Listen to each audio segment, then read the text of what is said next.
Okay, hi everybody. Welcome to the second episode of our new live stream watch along series, which we're calling Trek Reluctantly. I am here with the all around wonderful Dana Cole. Hi, Dana. Hi, And I'm so excited. because we get to watch the one you like this week. Um, Well, I didn't dislike it I last. know. No, that would yeah. So for anybody who's watching for the first time, the way this works is we alternate weeks. One week we watch an episode of Star Trek Deep Space Nine, and the alternate week for as long as we have episodes of it, we're going to watch an episode of Firefly. This is our first Firefly week, so we're going to be watching the first half of the pilot episode of Firefly because the pilot episode of Firefly, like the pilot of Deep Space Nine, was a double episode. We're not going to watch the whole thing tonight. We're just going to watch the first half, um, and you will have to provide the episode on your own. We are not going to be streaming the episode on the live stream for you. Unfortunately, Unfortunately, I do not have permission to do that, and I do not want Joss Whedon to nuke my channel because you know he would. You just know he would. Uh, I'm going to be watching it on Hulu. Dana is going to be watching her own copy locally on her computer. If you have, DVDs or a copy of it on your computer, or you want to watch it on Hulu or whatever, um, queue it up however you have it, and we will be watching it shortly.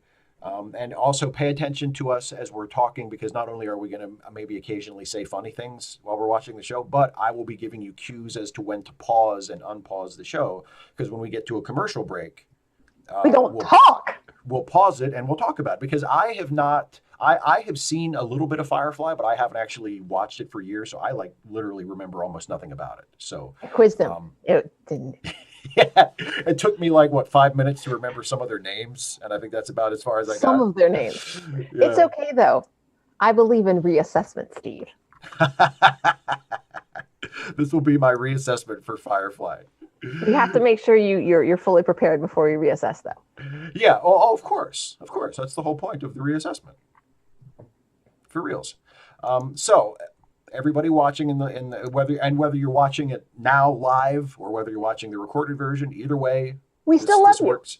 We still love you, and this works the same way. So hopefully everybody has their episode of Firefly queued up. So Again, like the originally intended pilot. yes, that's right. Because with Firefly, because it was originally broadcast in some random order that I don't even know. There was no rhyme or reason behind it. But we will be watching in the intended order, in the production order. So we will be watching the pilot episode. So if you're watching it on Hulu like I am, it's season one, episode one, Serenity. That's the episode we're watching. So make sure you have that queued up at 0000. And in a second, I will give you a countdown, and the countdowns will be 3, 2, 1, play, or 3, 2, 1, pause. So pay attention to that, and we'll watch some Firefly. Dana, are you ready? I don't know. I don't know if I can take this, Steve. What is the concern? What if You I told don't me like it earlier. as much as I used to? Or Aw, actually, well, I am almost certain that. What if I can't think of anything to say? No, that won't happen either. that has never happened in all the years we have known each other. I always got something to say. Okay. Okay. I've never had the experience of like, well, gee, Dana sure was quiet tonight. It's never happened. Okay. So, okay, everybody ready? Got this. You got this. You got this. Of course you do. I don't know Okay, why everybody. I feel nervous. It's weird. What? I don't know why I feel nervous. It's weird. I realize that No. it's pointless, but just like, what if I don't press play at the right time? It's okay. It's okay. It's okay. So as long as we're all generally in the ballpark, it's fine. And I'm going to try really, really hard not to say, Not to speak along with not the to quote dialogue. it. I'm so bad about that. Oh my God. It's just you get excited. That's all. I'm worse with Galaxy Quest though. Very- Anyway, okay, all right. Because all right. well, I probably have that memorized too. I would do that. I would do that one along with you. You do like a choral reading. Yes, exactly. We might have Everybody to do that. together. Maybe once we run out of Firefly, because we'll still have lots of DS9 to do, and we'll Yes, be we all done will. with Firefly. Maybe we can do a choral reading of Galaxy Quest. Oh, that would be so great. That would be so great. No promises, everybody, but No that is a promises. possibility. That is a possibility. A choral reading of Galaxy Quest after we get through That would Firefly. be so cool. Okay, All right, ready? everybody ready? I'm Are you ready? poised. Okay, you are poised. Everybody get poised. Okay, hover over the play button, and we're gonna play in three, two, one, play.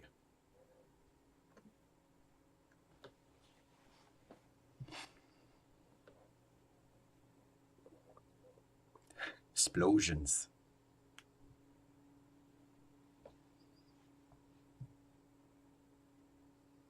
Do they sing in Galaxy Quest? I don't think there is singing in Galaxy Quest.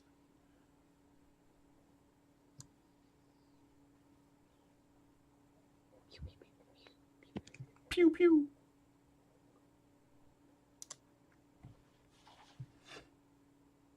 I thought this was a space show.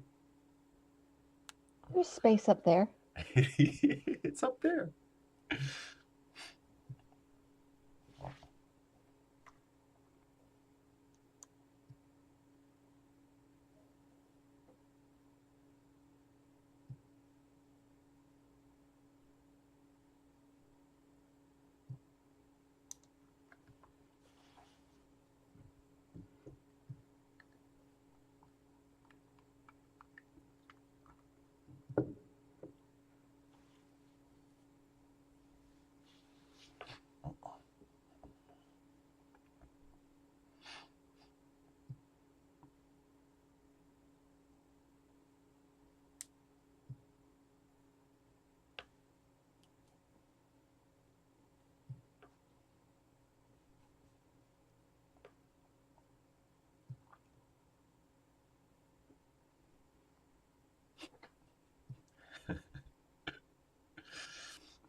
Corey, we're about 2.5 minutes in.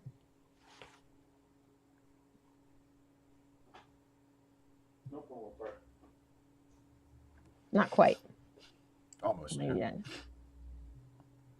Pew, pew, pew. Pew, pew. Nice shot. Well, that's what the script calls for, so that's what you get.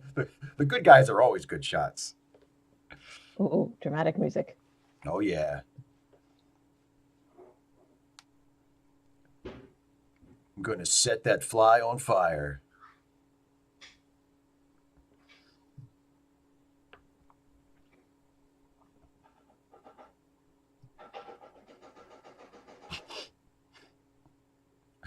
Whoops. Why can't things ever go smooth?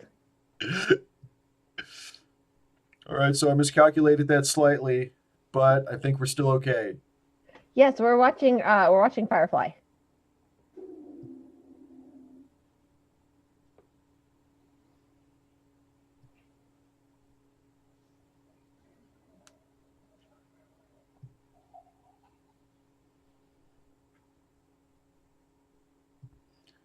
Oh no. Now he'll never grow up to write Spider-Man.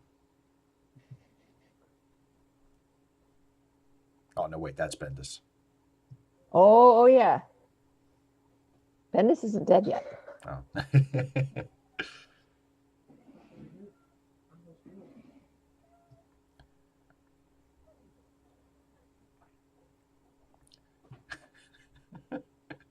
To reiterate, our cause is in no way lost. Yet. Oh wait. Give it about 30 seconds. Then our cause will be lost. Oh, sorry, spoilers. I think it's okay if you're spoiling 30 seconds in this future for like a 20-year-old show. Submarine Greek, you're absolutely right. Yes. Oh, now it's time for the sad music.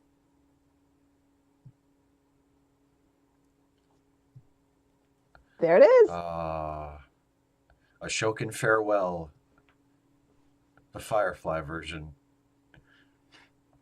Oh, now who will create Ultimate Spider-Man? His kid brother, who was too young to be in the war. Yes.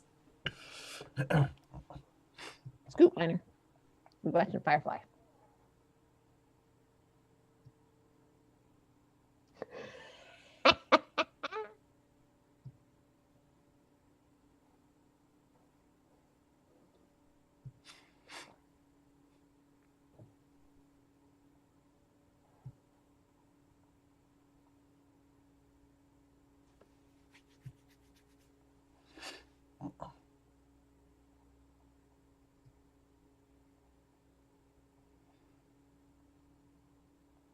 Oh, he must be repairing it with some space caulk. Of course. Yeah, that's what I assume. Well, no, obviously that is space hot glue because caulk would be white. Space hot glue. Yes, thank you. Very important. They're crafty. They're crafty. Yes, unfortunately, Random Geek, I know. And not in the fun way that Jane is.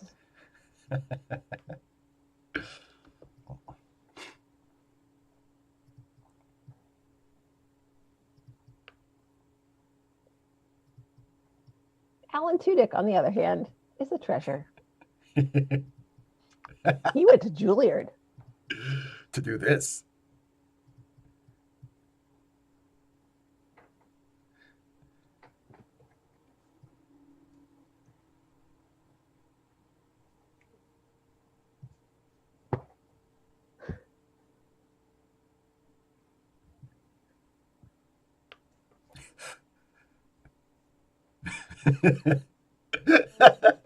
Oh, the humanity. Or wait, dinosaurity. Dinosaurity.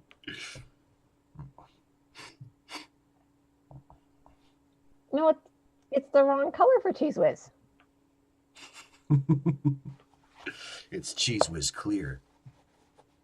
Ooh. Like clear Pepsi back in the day. Exactly. Crystal Cheese Whiz.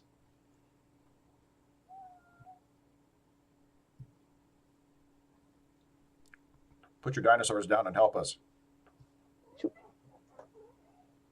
No, sir, I didn't see you playing with your toys. Yes. Knock on my door.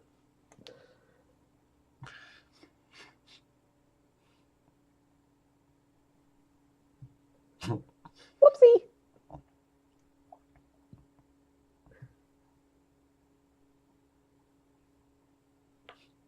Wouldn't that make it The Wiz?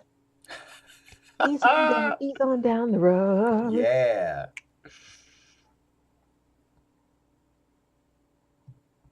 If they didn't have hands, how could they work the controls?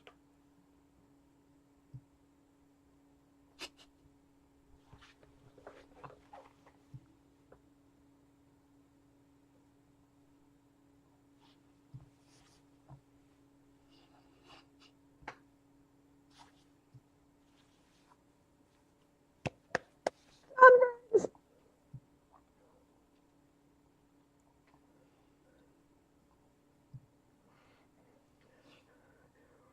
Well, screw that.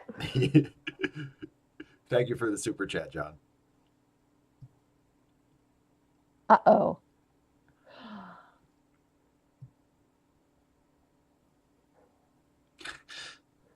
We're humped. We're humped. Language.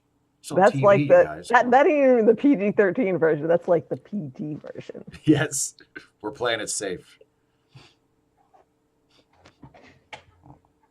Oh, and it's Wednesday, which is hump day, ironically.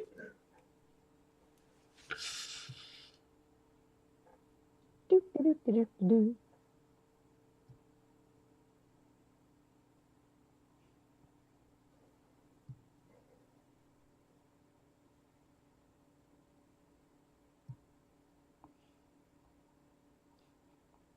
No, I think that's a Galaxy Quest reference. Yeah.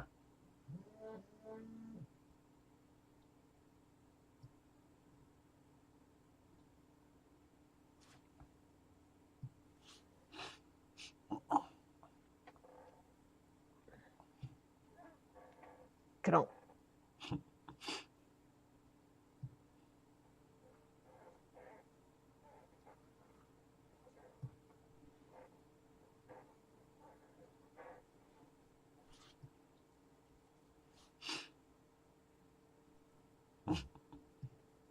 Actually, Ace of Sevens a little bit sort of crossing between Minnesota and Brooklyn was what I was going for.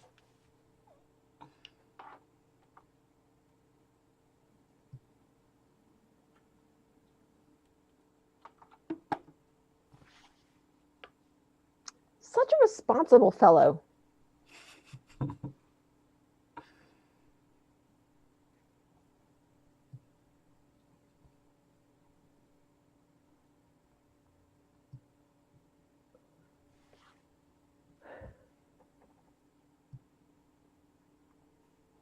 Oh. Are we going to watch the intro? Yeah. Yeah. We'll Are you pause going to after the sing intro. along? I don't know the words.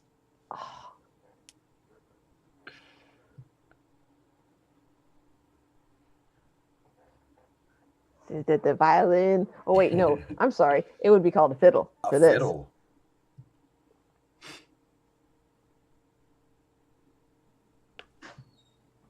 I don't actually, because my thought, of course, is yes, they can.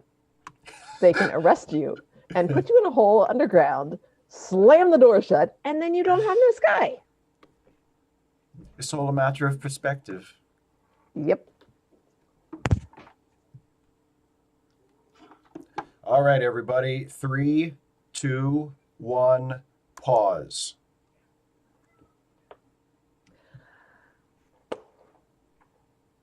And the timestamp that I paused at is 11:51 for people who. Nice. Is that where you're at? Yes, that's exactly where I'm at. Look at that. See that? Right in sync perfectly. Yeah, so that's so if people who were a little late and you were asking for a timestamp, that's where we're at. So we're right yeah. after the singing. We had a singer. Right after the singing. Except Steve didn't sing. I don't know the words. Oh yeah, if you have ads, wait for the ads to go. Yes. I don't have any ads because we're nerds. And I don't have any ads because I have the Hulu no ads plan. So no ads for me. Fancy. It's those YouTube bucks. I can afford it. So yeah. So that was the Battle of Serenity Valley at the beginning. Who could have forgotten that? You. I think it's interesting how the design of helmets has not advanced at all since World War II. Those are literally. I mean, that's really it's a neat design choice though, because it conjures that image. You know, it's like we're meant to perceive it as war, not as like sci-fi space stuff, which I think is really interesting. You know, they didn't do like a futuristic sci-fi war. It looked very much like a war scene that we would associate from like a World War II movie. Like, I mean, right down to the uniforms, which I thought was interesting. Mm-hmm. Yeah.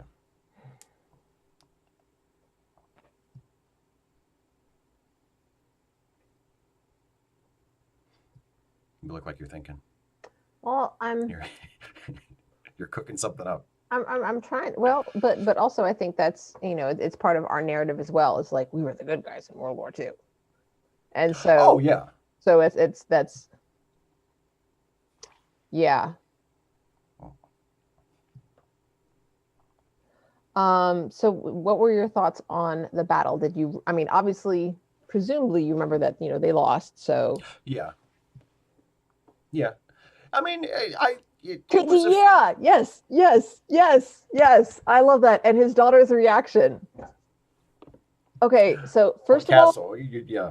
There are no cows in space. And second, didn't you read that like 5 years ago? And he's like, I like it. So, so we've met in the battle. We met Mal and Zoe. Yes. Zoe's awesome. I've seen her in a couple other things. Yes. Well, yeah, because she was in one season of Angel. Oh, yeah. She was a recurring character in the Legendary Journeys of Hercules, and she's been in a bunch of other stuff too that I have not seen. But those are the ones that I know her from. She was it called Fat Camp? I didn't see that. I don't know. But she was like a counselor, and it was so good. Yeah. I've seen her in a number of things that right now, because I'm on camera, I can't think of because I'm ready. She's awesome. Yeah, she's awesome. Ace of Seven says she was in the Matrix sequels too. I will take your word for it. I saw the Matrix sequels. I remember almost nothing about them, so they went completely out of my head. So if she was in the Matrix sequels, I will take your word for that because I don't remember. So, the war ends up getting called the Unification War, which is interesting, I find.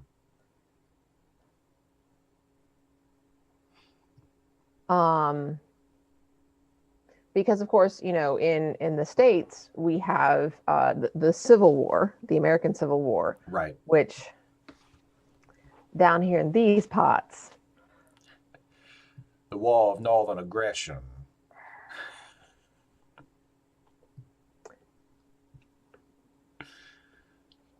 Yeah, I'm just gonna. Yeah. Seriously, people, honestly. Said with a thick, syrupy accent, the War of Northern Aggression. Well, you've got the mustache for it. And we get to see some of their resourcefulness when they're out scavenging. They release the crybaby. Oh, that's right. Yes, absolutely. Yeah, they seem to be scrappy underdog types. They're like scavenging for stuff, and they're evading what looks to be like a sort of an authority. A little bit reminiscent of, in terms of the uniforms. I thought it was a little reminiscent of like the Empire in Star Wars, a little tiny bit.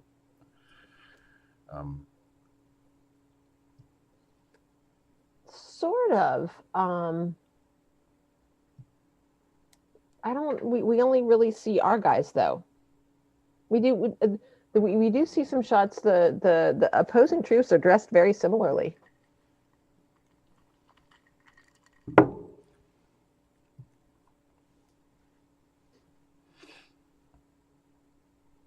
Oh, that's another Robert Mills in the chat. And Mal became an atheist from the war. We did see him. Yeah, he smooches his cross before the battle, or before they go out. Yeah.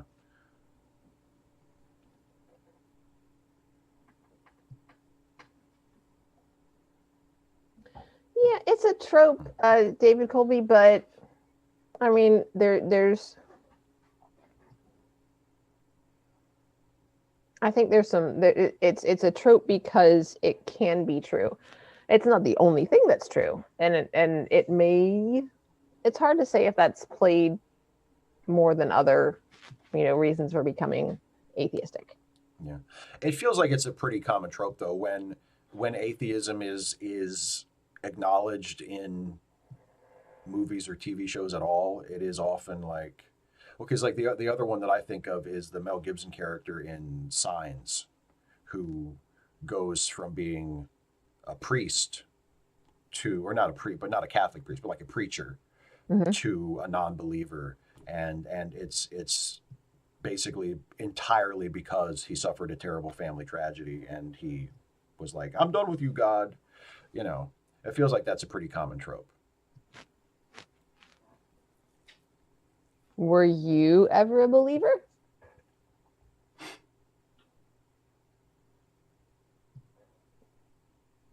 Steve? Oh, am I me? You past tense though. I don't think I ever was sincerely in my heart. Like I don't think I ever actually believed, but I tried to for many, many years. And I thought that like I should, and I wanted to. Hmm. like especially the afterlife. Like I wanted there. That was the last part. That was the last sort of vestige of religious belief that I let go of because I really wanted that to be true. But I just eventually had to admit that I didn't actually believe it. That I didn't think it was actually true. You know. Um, so, do you want to talk a little bit more? Shall we? Somebody asked if you noticed the Chinese dialogue yet. Yeah, there was just a little bit of it.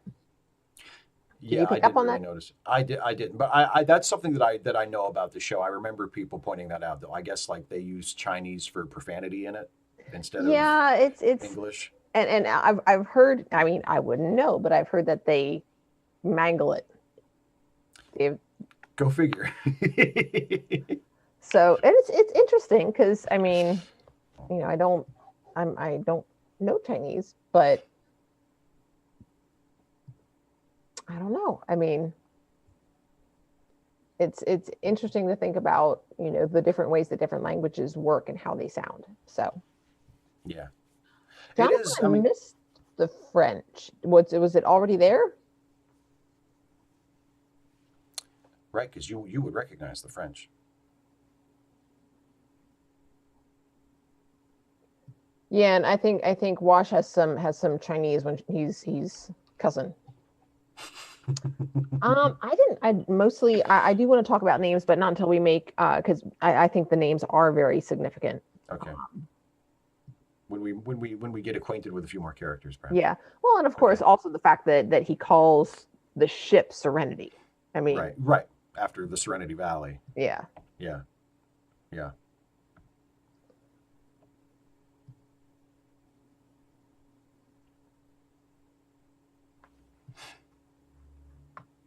Beautifulest, I'm curious why you're saying it's problematic.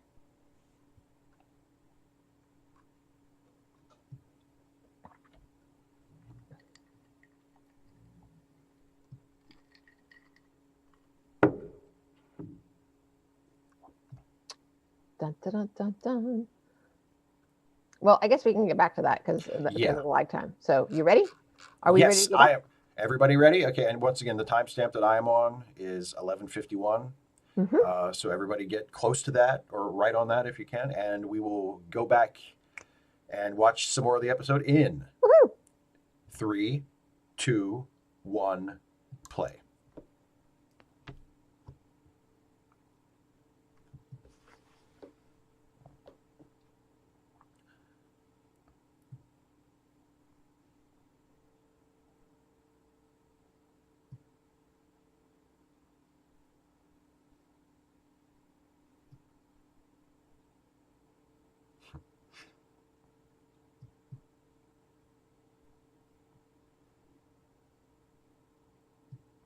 Yes, David Colby, that is a significant problem.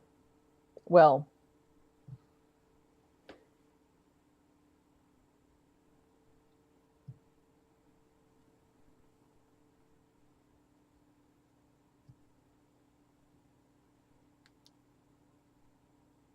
Tell him we got his chocolate.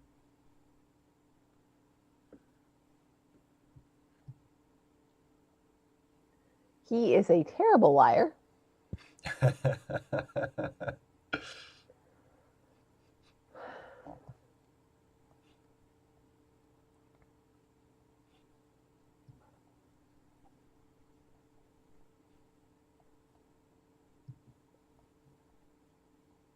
Oh no, I'm buffering. Why am I buffering? I'm right here.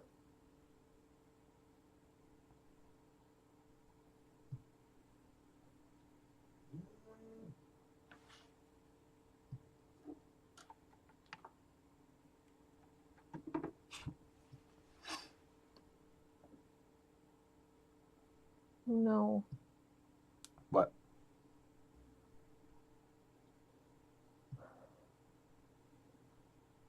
mine got stuck. Uh-oh. I'm not happy about this. Is it playing again or are you still stuck? We're just keep playing and then let me know where Yeah. you're at and I'll catch up because I've seen it before. I am almost at 14 minutes. Okay.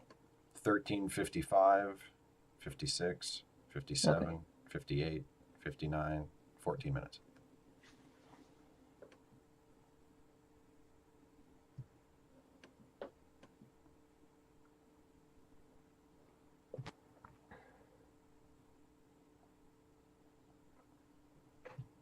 Habibi. I'm having a problem with Plex, and I don't know. Stop playing or what? Yeah, I'm getting the spinning wheel of doom.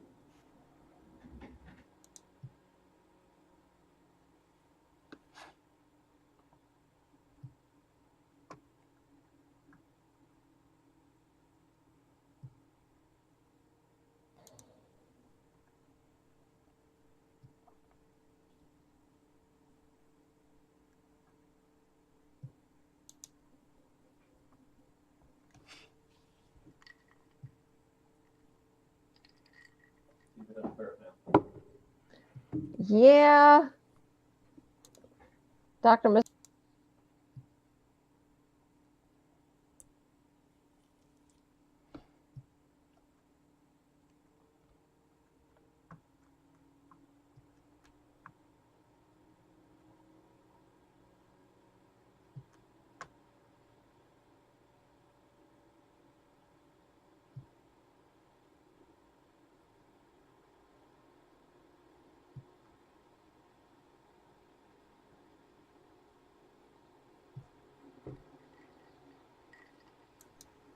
Yeah, I am at 1544, 1545, Okay. 46, Got it. 47. You got it?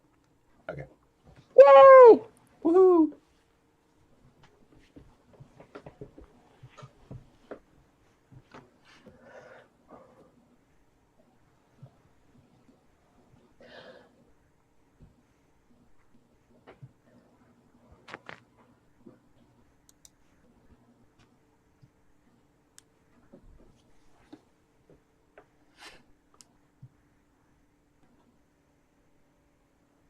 I was sad because it wasn't like my copy had stopped and I was getting a spinning wheel of doom, and I'm just like, I can't watch it.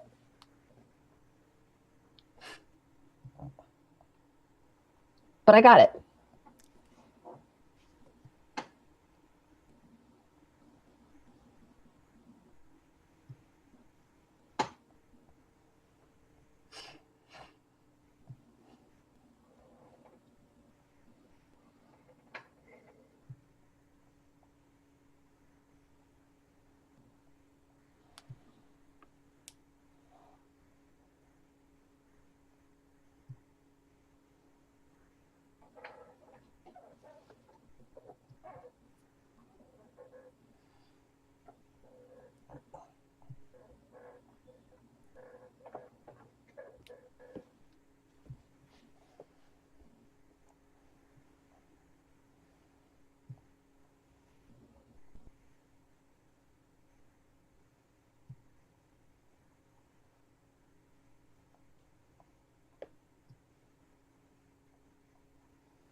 You don't have to be rude, Mal.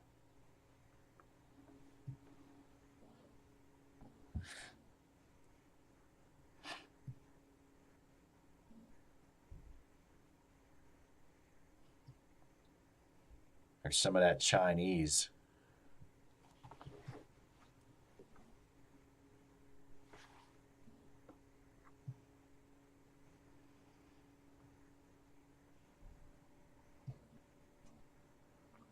Yeah, Corey, and he don't listen, and he needs to.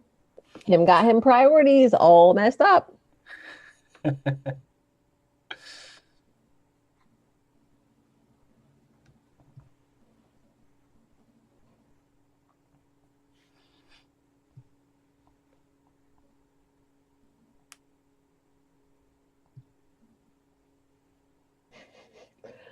Not the same thing. Nothing personal.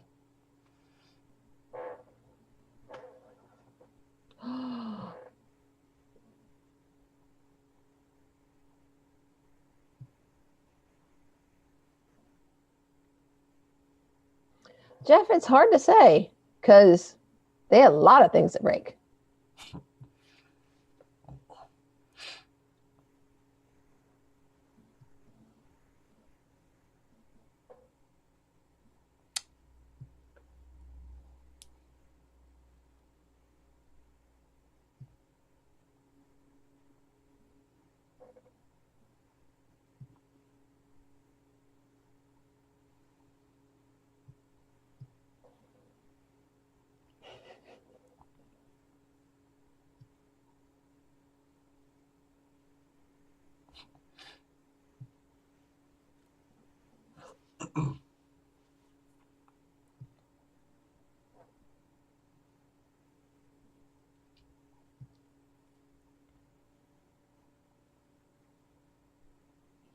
And Zoe's like, you told me the cargo was okay.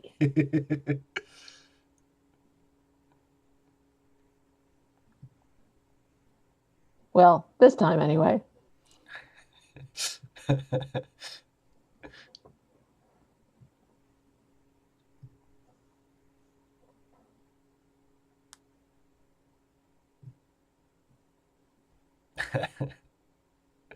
Was it something I said? Oh, and Jane has to put his gun away.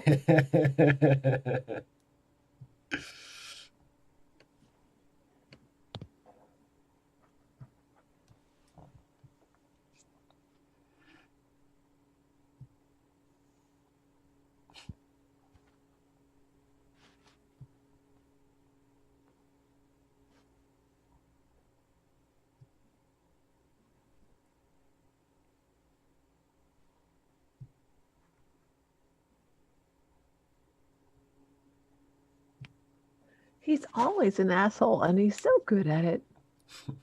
Yeah, you wouldn't cast him to play like a Malcolm sensitive high Reynolds. school guidance counselor or something, would you? Well, possibly if the guidance counselor was an asshole. I see you're failing your classes. What are we going to do about that?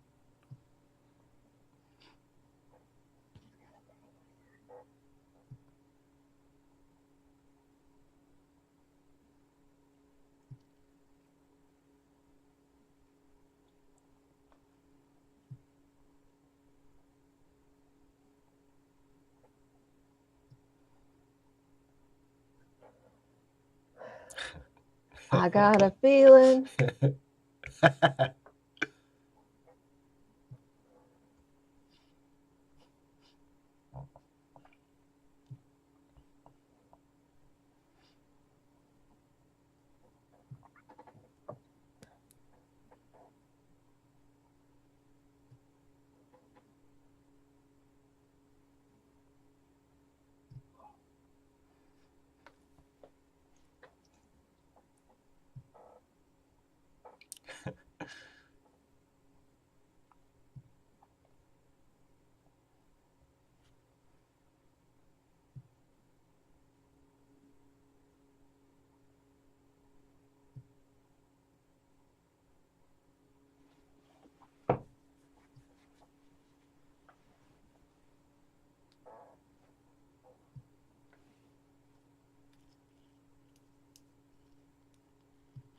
Excuse me?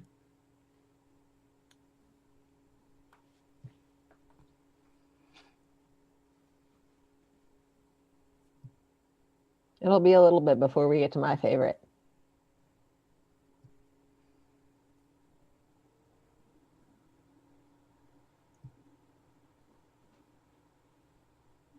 You can pay, right? We need money. We're so desperate.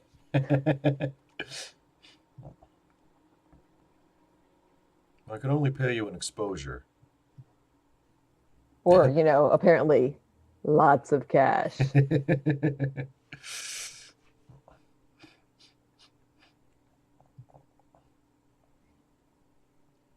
Good point.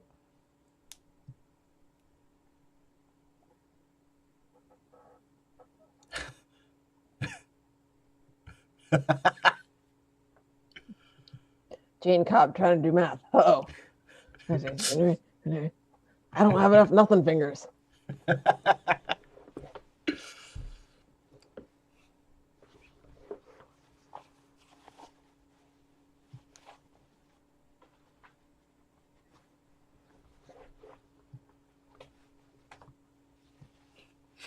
I think he knows the word math and knows that it has something to do with fingers.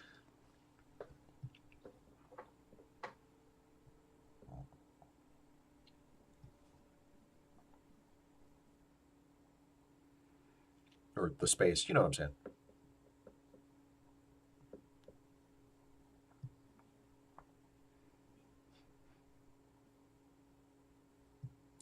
saying.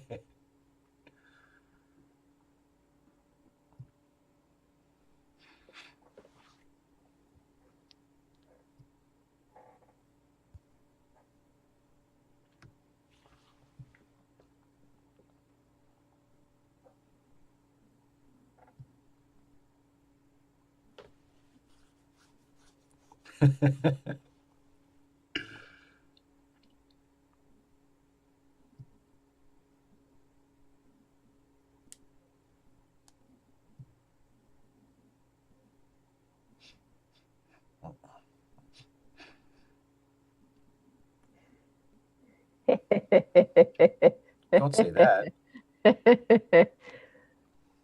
He didn't even knock wood when he said that. He's asking for it.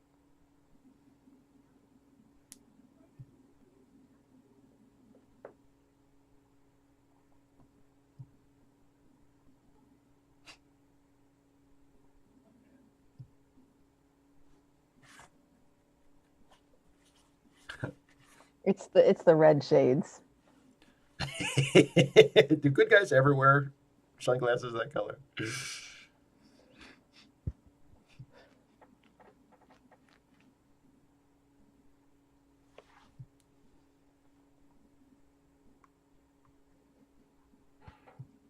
Scarlet linens. O-N, not I-N, mind you. Yeah, slight difference. I love her so much. I drew her. I think she's the only one that I drew.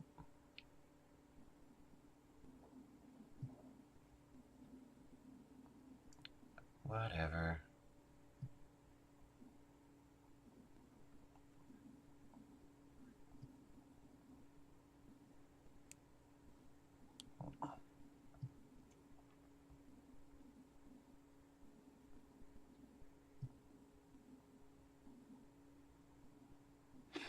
Well, she's good at parallel parking.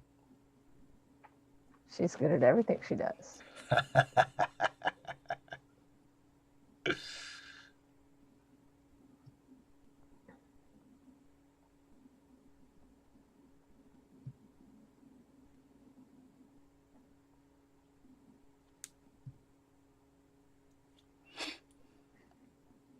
High hats and arrow colors.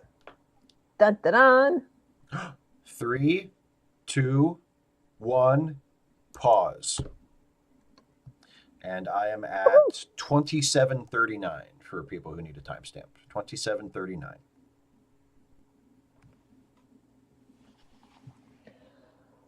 Whew. So So, names. I think we have enough to start talking names. yes, we've met Book and Kaylee. Okay, so Yeah. did you catch Book's full name? I did, but I can't remember it. John, I've heard of dark matter, but I may have to take a peek there. So Book is Shepherd Book. Shepherd Book, yes. So a really interesting. What do you think of that name? It's a bit on the nose for a preacher character. I mean, it's a good name. It's a really good character name. Why? I just like the sound of it. You know, it's 2 syllables, 1 syllable. Hmm.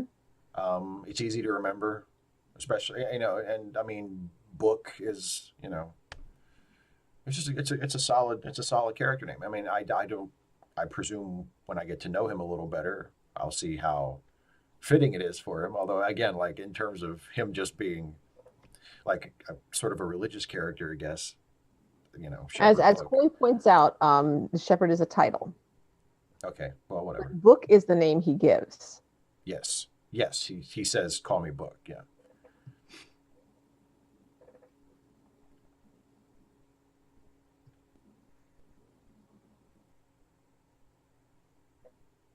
Yeah. And David, I am enjoying it so far. Yes. Oh, random geek. I'm curious who you mean by he. Book, presumably. Which he wouldn't do, as in he wouldn't say that, or he wouldn't read the book. Like I guess he wouldn't say, "Have you read the good book?" He wouldn't be proselytizing. No, he's not the sort. Do you know Space Jesus, son? So yeah, they're definitely some interesting things about. Yeah, yeah. So, well, I don't know. I think that's pretty obvious. What does Steve think is in the box that Shepard showed, or that book showed Kaylee? It's the same thing that was in Marcellus Wallace's briefcase in Pulp Fiction. I don't know. I have no idea. So we've also, no idea, no guesses. I don't know. Money, something valuable. Well, yeah, based on I Kaylee's mean, reaction, proves yeah, definitely yeah. something It's valuable. yeah. I don't know, like an artifact or Um, something or a jewel. I don't know. and then what about some of the other characters that we've met? Right. Well, there's Mao, Mm-hmm. Malcolm. Obvious, obvious name, but Yeah. actually,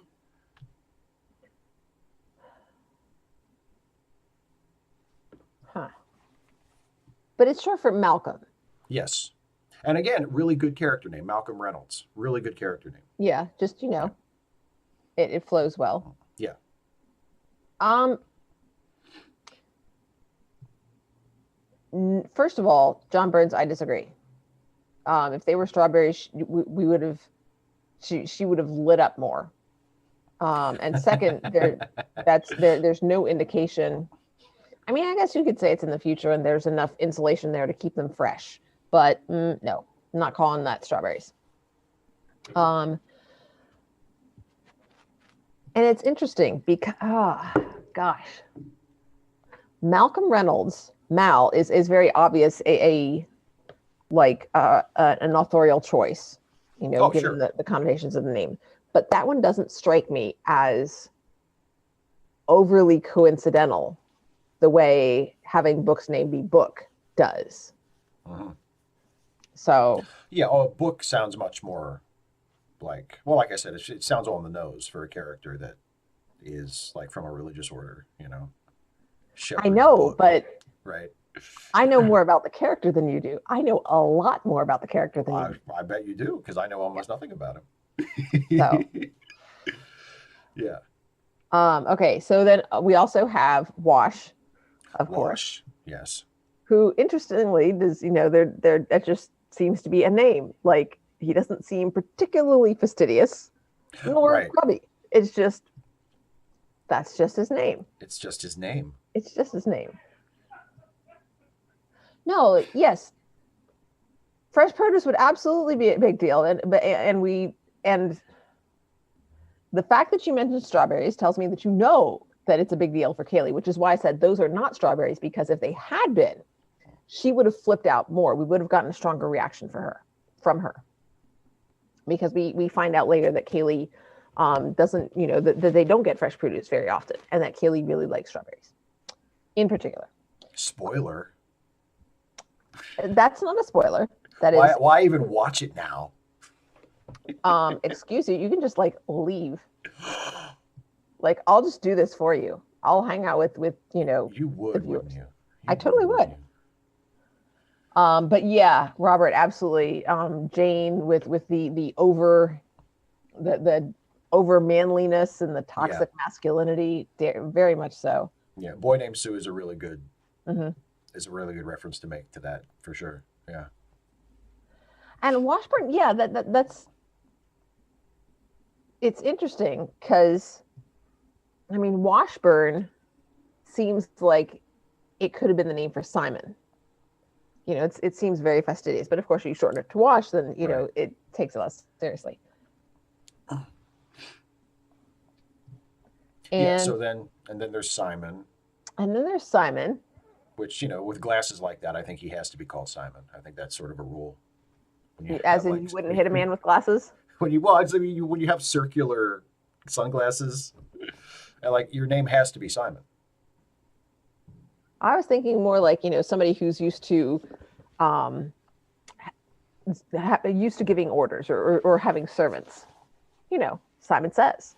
Ah, nice. I like that. I like that. Um, Zoe, any significance to that? Do you know what it means? No, I don't actually. It means life. It's Greek. Okay, well there I you go. think. I think it's Greek. So yeah, definitely there. And then of course they say, did they give they gave the name of the person that they're taking the goods to, right? They probably did, but I don't remember it. I don't know if I caught it or not. It's Patience. Patience. Ah, patience. Screw you, Patience. Screw you, patience. Inside joke. Which nobody else is gonna get because Those are the best jokes. those are the best jokes. Those are the best jokes that nobody else gets. No, I don't know. College boy. He's like when you say college boy, I think like frat party boy, and Simon is way too restrained for that. Like, yeah. Um, and then so Patience, and then the guy they originally had the deal with was Badger, which is just a great name. Yeah. I just, of course, me being a Hufflepuff, I love badgers, but also just, they're a member of the Weasel family, and he totally is. But at the same time, they're scrappers. You don't want to mess with the badger. I mean, and of course, then there's also the difference between the American badger and the European badger. And of course, he wears a bowler and he's got the accent. So, he's trying to come across as Right. the European badger, who's very friendly and would have you down for a cup of tea. And the American badger is just like, oh, like fur everywhere, just kind of messy. And then and then the other we haven't mentioned Inara, who I don't know. Inara, I don't know that there's necessarily anything significant about the name or for Kaylee either. I think Kaylee reminds me of like, a nice sort of 90s preppy girl name, Right.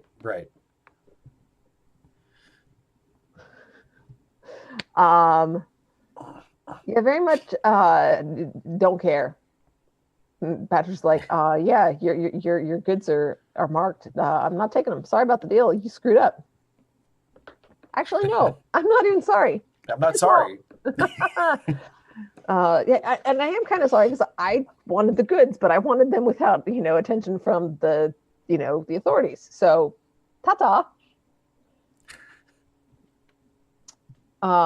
And then we have another. So the guests are Book and Simon, and Dobson is the other one. Dobson. So what does that make you think of? Dobson? Yes.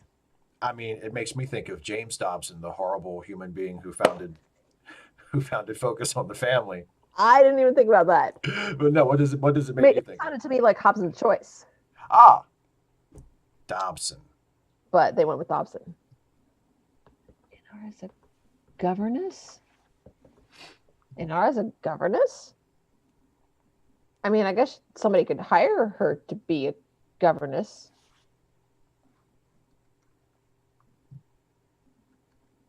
Yeah, she's a companion, which means like, she has. We're gonna have to wait till after the show for that because I have so many opinions on that thing that ooh, she's a companion, yes. And yeah, the next thing on my things that I want to talk about is something we haven't gotten to yet. Okay. So shall we resume? I'm good. Unless yeah, and of course, if anybody has anything they want to ask us in the chat, go ahead and we'll just talk along with it. I'll just keep an eye on it. Yeah.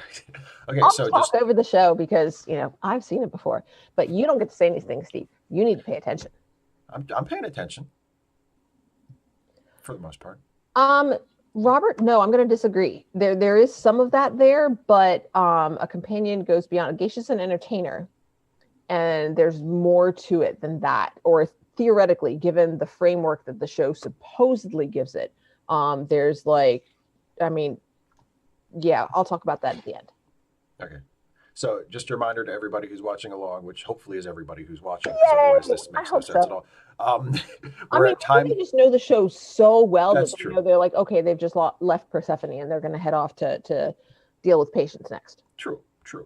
So yeah, time code that we're restarting from is 2739.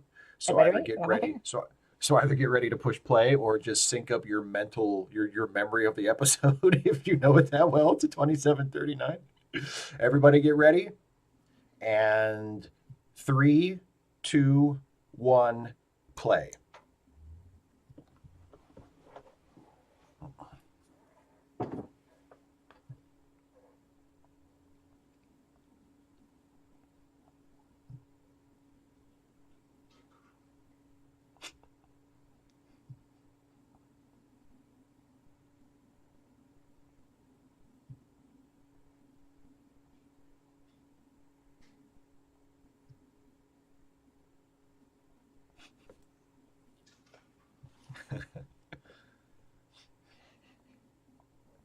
It's totally a problem.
It's because they care. Exactly.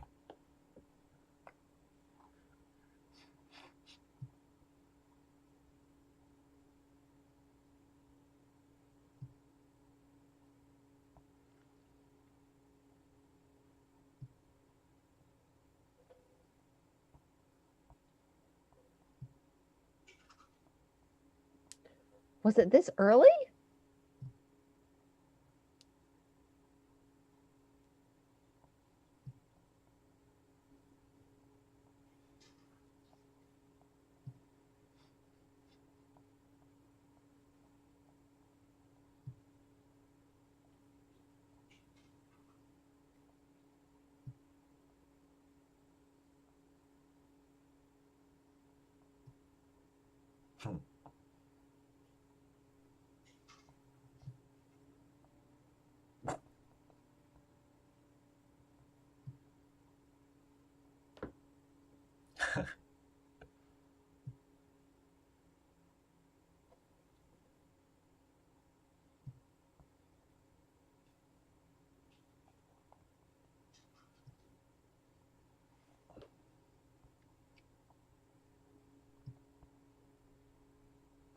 That's just the way we like it.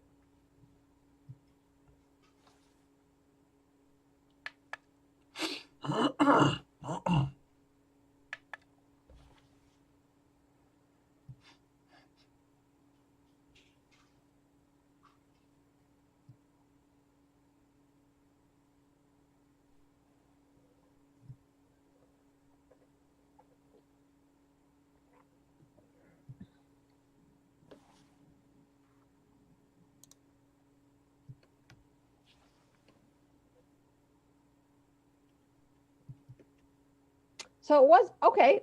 For some reason, I was thinking that was later. You were wrong. I was wrong. Hey, It does. are you ready?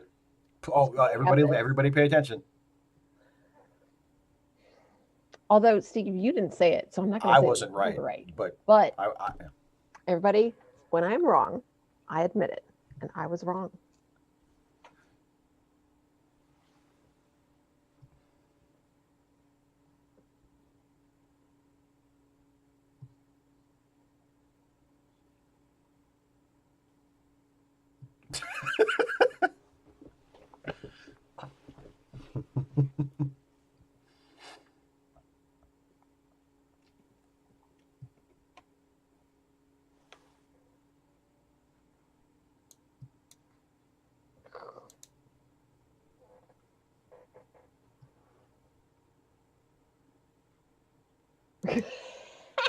Coming from Jane.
Rude. Aww.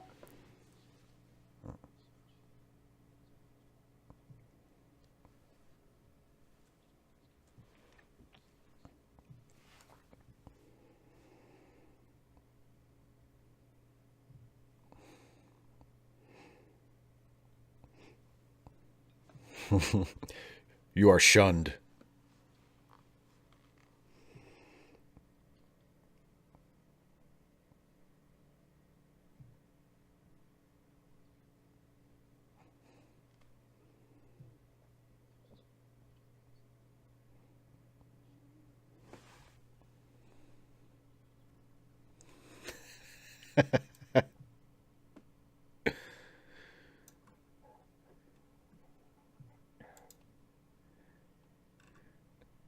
Yeah, exactly. Some random geek. He was sent to his room without dessert.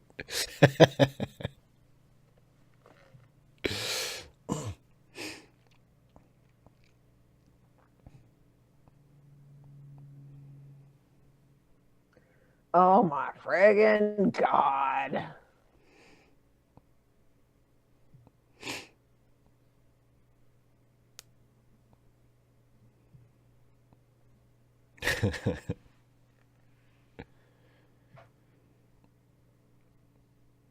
I knew you'd come sniffing around sooner or later.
Corey, that doesn't make sense to me though.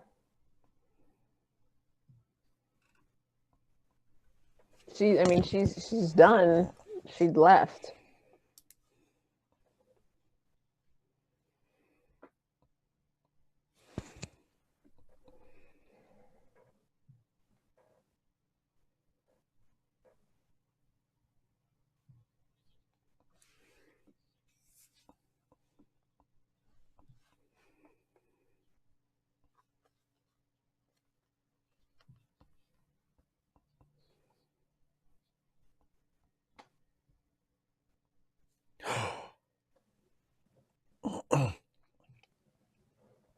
It serves no purpose, some random geek. This scene was badly written. We shouldn't have to do this.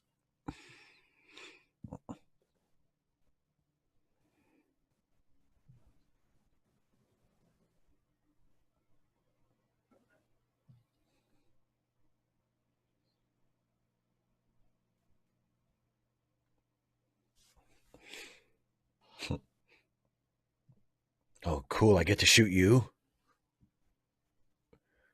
Oh.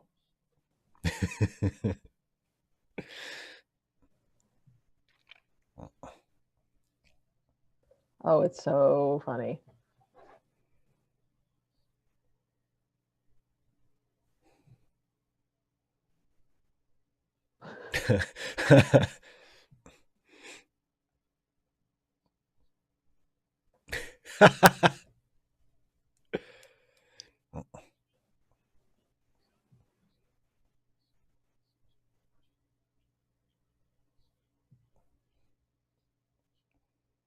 Not really.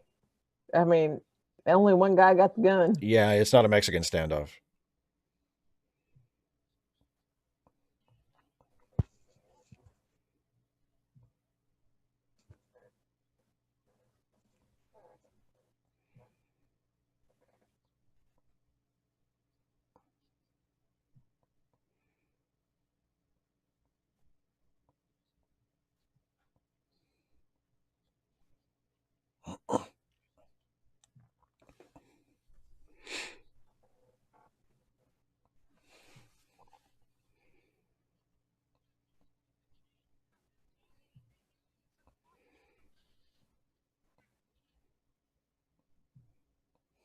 Whoops.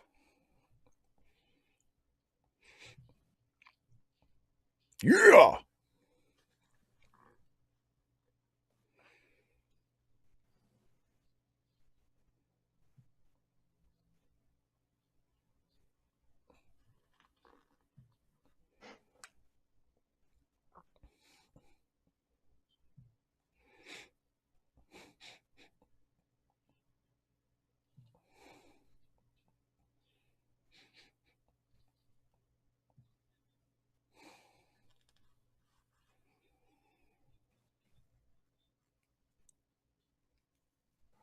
That wasn't the first hint.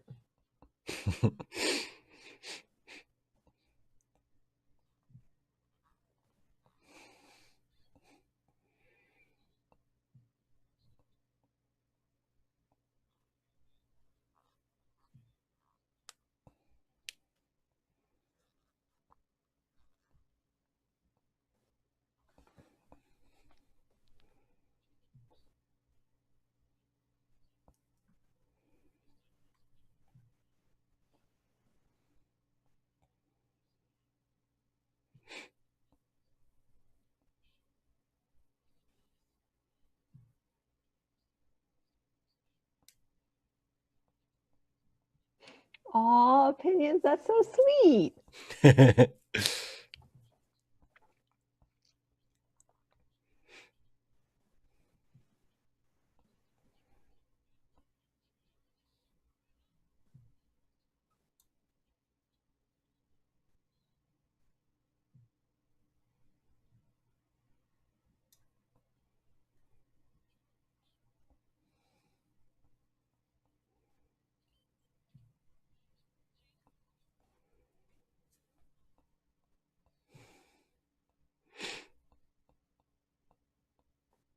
It's pretty.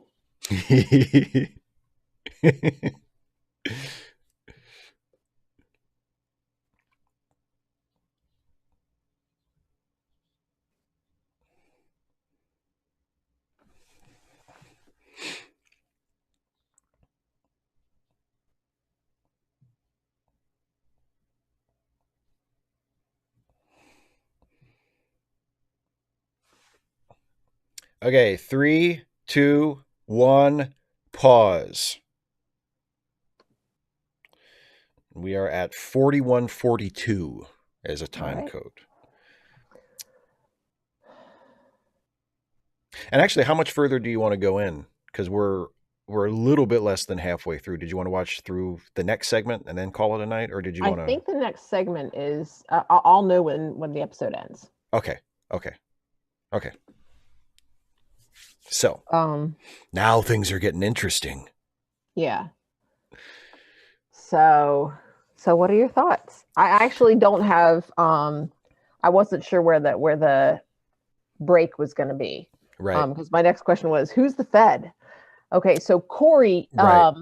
yeah, it's so obvious when the end of the show is, or when the The break first half. Yeah. is. Corey, my argument for Book being more than who he is the name that is the name. Book is too coincidental. That is a name he has chosen. That is not his name. Yeah. So it's that's just too coincidental. And he shifts to look at Dobson because Mal doesn't right away accuse Simon. We hear Book hears Mal call Simon a Fed, and he says, "You've got the wrong man." But then we hear Dobson, and then they look at him.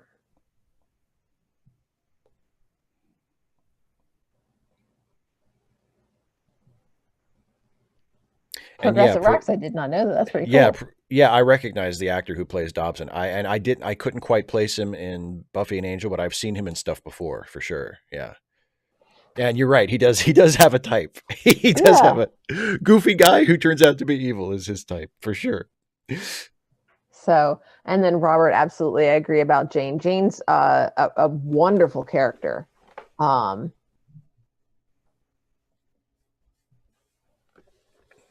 Well, and Corey saying he's more observant than Mel, that ain't saying a whole lot.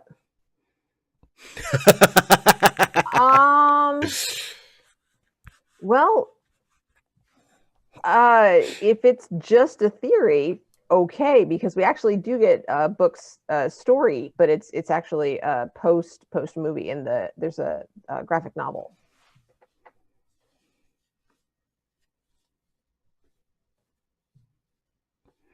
So, yeah. So but yeah, what did you think of the reveal? You like the Dobson reveal? Mm-hmm. I mean, it's plot stuff. It's something has to happen. I mean, I thought. Well, did you remember that Simon becomes that Simon lasts longer than Dobson? I remember Simon being on the show beyond the first episode. The first episode, yeah. Yeah, I mean, I'm enjoying the interaction between the characters. I think that's a really strong point in considering it's only the first episode of the show, and already like I sort of accept them as a group, and they have kind of an easy sort of rapport with each other. Like, when Wash is the second person to point out to Mal that Patient shot him, and it's like, okay, that's a thing. It's a thing, what I mean? Yeah. And the way he sort of he's like, why is everybody talking about that? You know what I mean? Like, I just that sort of interplay, that kind of interaction. I trust her, but I mean, you just gotta do what you gotta do. Right. Yeah, that sort of character interplay is really good. And I'm really liking Nathan Fillion as Mal. Mm-hmm. What he is doing is not quite as easy as it looks. Yeah, he's real smooth. I mean, not in terms of the character being smooth, but Fillion is smooth. Yes. Yes, absolutely. Well, because he's playing him, he's playing him as tightly wound, but not as inexpressive. You know what I mean? Yeah. Like, it's obvious that there's sort of a closeness to him. He's and a tight boy. Yeah, exactly. He's taciturn, but also like not so much so that he doesn't have like a personality coming through. It's a really again, we're just judging by the first, a little more than 40 minutes of the first episode, but he's doing a really interesting performance choice with that character. And okay, and Progressive really, Rocks, I mean, do you know what's at stake for Simon? Because I don't think he was bluffing. Absolutely not. I think he would have let it. I think he would have let Kaylee die. What do you think, Steve? Yeah, he seemed like he was serious. I mean, and well, the other thing is like I don't know him well enough to know. I just sort of take him at face value. I mean, he seemed pretty serious. Like, I don't know him well enough at this point to assume like, oh, he secretly has a heart of gold, and he was just bluffing. Like, I don't know him well enough to make that assumption at this point. So I was assuming that he was on the level. Yeah, I'm with Random Geek. I think Simon has very clear priorities. I think he would feel bad about it, but no. Yeah. Not bluffing. Absolutely not. You hold that line. And then no, it's if it came down to that choice, Charles, even later, no. I think he would have done whatever he could to avoid it. But yes, Absolutely. Priorities. Some things come before others. I don't think at this point it would crush him, Corey. I think later on, after their relationship develops, it would absolutely crush him. But yeah. Remember that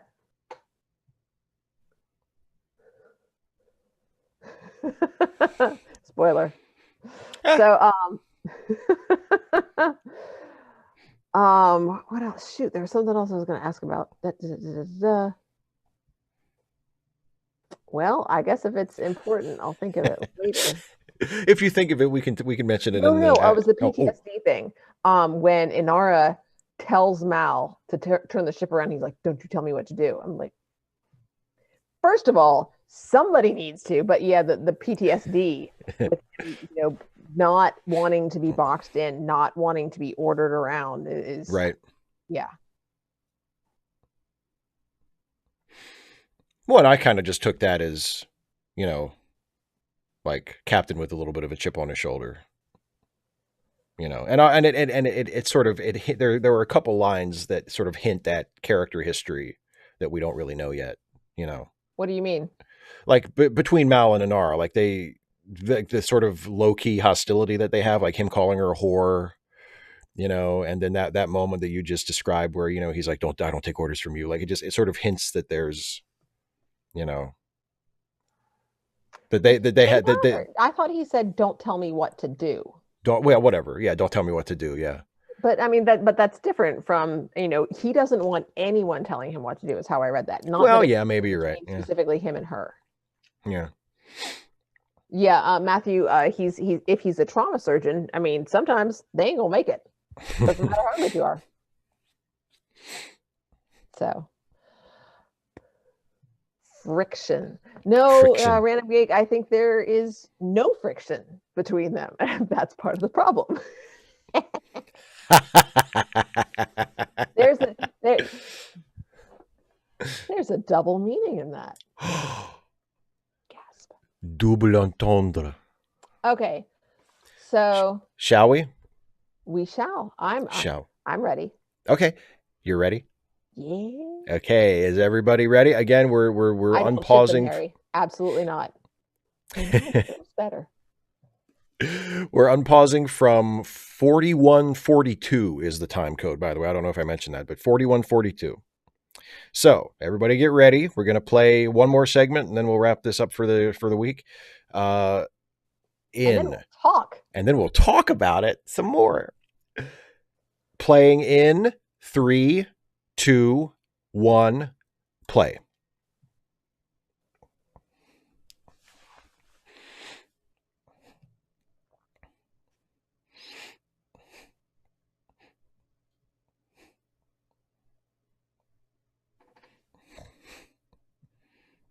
Can someone mop my forehead?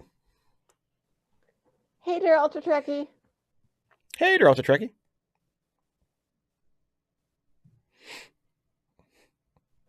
Oh.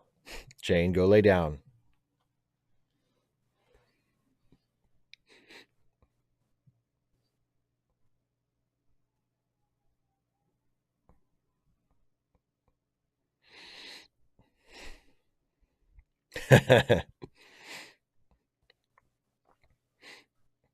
Oh, never mind.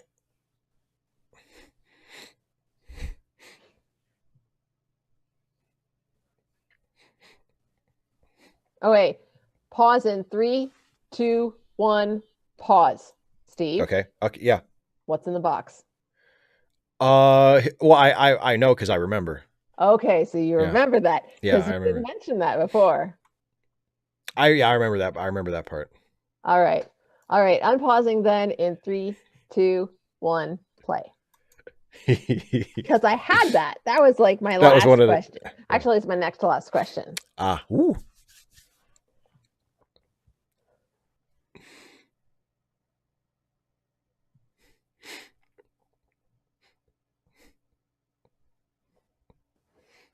I didn't order this. Yeah, it's kind of a trope, actually. Yeah.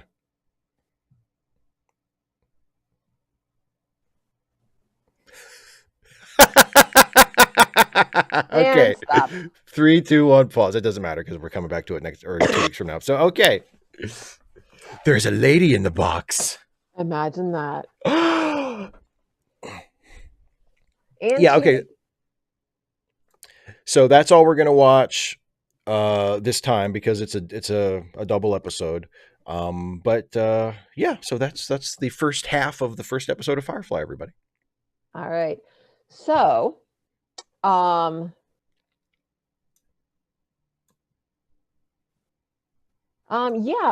John Burns, I like the Brother Cadfael's mysteries. There's actually Derek, is it Derek Jacobi? It's really good television series of it.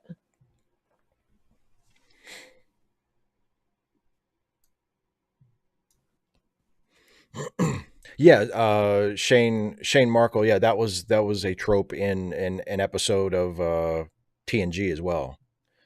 That Yeah, there's let like me a see. secret. Actually, Yeah. I'm gonna do a thing.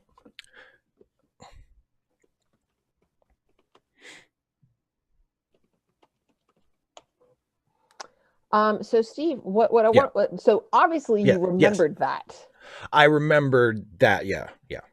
but you didn't bring that up, nor did you bring up her. You didn't mention her character when I was trying to figure out what you remembered because you. Well, I guess part of it is like I think we talked about a little bit like one of the reasons that I never watched the show all the way through, even though I started, is that honestly it never really like it. I thought it was good, but it didn't like capture my imagination to the point where I was like, I have to see the rest of it. So I mean, like the fact that I remembered it but didn't mention it, I guess I just didn't think it was important. It's not You know. just that, Random Geek. I'm putting the TV tropes page in the live chat. Oh yeah, girl in a box. Yeah. Like, yeah, it's a Yeah. thing. It's totally a thing. It's a very common trope. Yeah. So spoilers galore. That's do you Steve, do you know who that Yes. is? Who is that? That I think it's Simon's sister, right? That's who it turns out to be. Yes. Do you remember Yeah. her name? Since we were Riv- talking about names earlier. River. So interesting that Simon has a very traditional male name, Simon being one of the 12 apostles, Right, indeed. and River has like a very hippie, like non-traditional Like female what? name, Like despite one of the fact Frank they're Zappa's brother and kids. sisters. Yeah. So what do you think about that?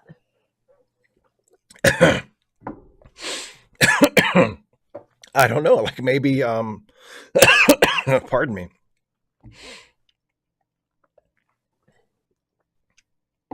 I'm not sure. Maybe they aren't really brother and sister, or they were raised by different parents, or I'm not really No, sure. they're actually brother and sister.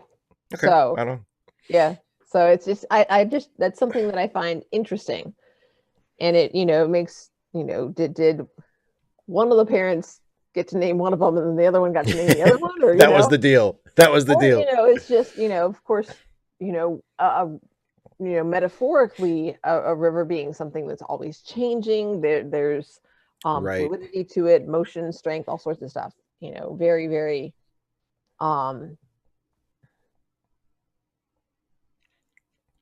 some imagery there. So yeah, my last question was, what do you know? What actually do you remember now that we've started seeing this? I don't really remember much of anything else, to be honest.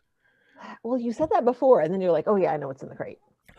Well, I mean, I guess if we get further along, there might be other things that like that seem familiar to me. And You know they're what I also mean? tracking on Firefly. The boy can be named Jane. Yeah, the girl can be named Michael, and Firefly, the girl can be named. Yeah, I mean, the name. I mean, I think all the characters have really great names so far. I mean, River is a terrific name for a character, and so is Jane. Mm-hmm. And yeah, I mean, I like the characters we've met so far. I like them all, or at least there's like there doesn't seem to be a main what looks like a main character yet that I I feel like I don't want to see more of, which is Mhm. good, you know. Um, so I mean, I feel like it's a good starting place, you know. Um, I am kind of remembering, not I'm not remembering any specific like plot details or anything, but I am sort of remembering why I didn't feel like I needed to watch the rest of the show. Which is what? Because it just doesn't like it's so far, and you know we're gonna watch the you know the whole series, so hopefully by the end of it I'm you know I'm feeling differently about it, but it's just sort of like, oh, this is fine. You know what I mean? Like, it's not bad at all. There's nothing about it that strikes me as bad, and there's nothing about it that makes me like that makes me actively want to not watch it. But like, if this was a show, because I don't know, I don't think I watched it when it was originally on. I didn't watch it when it originally aired. I watched it. Um, I got somebody got me a DVD set of it for Christmas one year, like years and years and years ago. And I watched like the first two or three episodes, and then I never watched any more of it. Not because I didn't like it, but just because you know I watched it and I was like, oh, this is fine. And Yeah. it Kind of wasn't like one of those. Beautiful seems to feel about it. Yeah, it wasn't one of those things that like grabbed me and I was like, I must watch the rest of this. Like I'm hooked. It never hooked me. You know, but now I'm gonna watch it. So yeah, my big problem is the show's my biggest problem is the show's treatment of Venara. It just pisses me off so much. I'm really angry about it. Even if we argue that the bathing scene is, yeah, it's just not, it's not necessary. It's yeah, no, it's hypersexualization. It's totally unnecessary. Um, and then we're also supposed to have the idea, I think, that a companion is not a companion's role is not purely sexual. Yeah. It's but like she's supposed to be. She's sometimes companions are diplomats, or they close business deals, or you know they are also.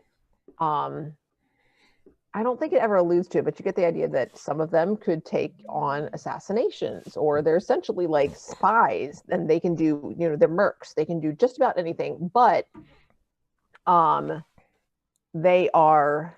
It's more of a social nature of it than like you know James Bond / Jason Bourne. It's not as much actiony, but at the same time, she is trained in combat, and but that's never why she's hired. It's always just for the.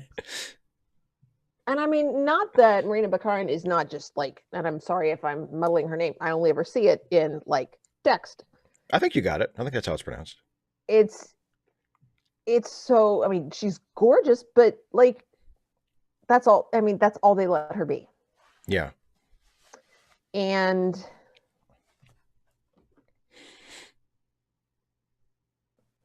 it's just it's so discouraging.